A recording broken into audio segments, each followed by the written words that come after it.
పోయినసారి మీ అందరికీ చెప్పినట్లు బరియల్ గ్రౌండ్స్ గురించి సిఎస్ఆర్ యాక్టివిటీలో బరియల్ గ్రౌండ్స్ గురించి చేస్తామని చెప్పాం.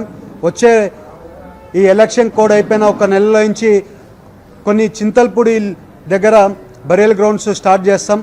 అలాగే చాలా వరకు అన్ని కాన్స్టిట్యున్సీలో ఉండే బరియల్ గ్రౌండ్స్ అన్నీ కూడా కొత్త బరియల్ గ్రౌండ్స్, కొన్ని పక్క షెడ్స్ లేకపోతే షెడ్స్, ఇవన్నీ కూడా చేయడానికి అన్నీ కూడా సిఎస్ఆర్ యాక్టివిటీల్లో ఒక 4 కోట్ల వరకు అప్పుడే కేటాయించారు సిఎస్ఆర్లో. ఆ ఫండ్స్ కూడా వచ్చి మనం బరియల్ గ్రౌండ్స్ పనులు కూడా స్టార్ట్ చేయబోతున్నాం, మేము అందరికీ తెలుపుతున్నాం. అలాగే ఏలూరు హాస్పిటల్ ఉంది, చాలాసార్లు చెప్పాం సిఎస్ఆర్ యాక్టివిటీల్లో ఏలూరు హాస్పిటల్ని మోడర్నైజ్ చేస్తాము, దానికి కావాల్సిన ఎక్విప్మెంట్స్ అన్నీ కూడా తీసుకొని వచ్చి చేస్తామని చెప్పాం. అదే రకంగా ఇవాళ మనకి ₹1 కోటి అప్పుడే శాంక్షన్ జరిగింది. ఇంకా వచ్చే రోజుల్లో ఇంకొక 3 కోట్లు శాంక్షన్ అవ్వాల్సిన అవసరం ఉంది. ఆ ₹1 కోటిలో 30 లక్షలు ఈ మార్చి నుంచే కొన్ని వరకు ఎక్విప్మెంట్స్ పెట్టున్నారు. ఆ ఎక్విప్మెంట్స్ పనులు కూడా స్టార్ట్ చేస్తామని మీ అందరికీ తెలుపుతున్నాం. ఇవాళ రోడ్లన్నీ కూడా ఎక్కడెక్కడ ఉండే రోడ్లన్నీ కూడా మరమ్మతులు కూడా జరుగుతున్నాయి.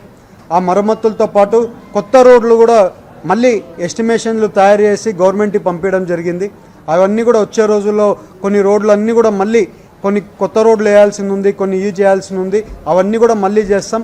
అలాగే ఇవాళ విలేజ్లలో ఎన్ఆర్జీఎస్ ఫండ్స్లలో ఆల్మోస్ట్ సీసీ రోడ్స్లు చాలా వరకు చేస్తూ వస్తున్నాం.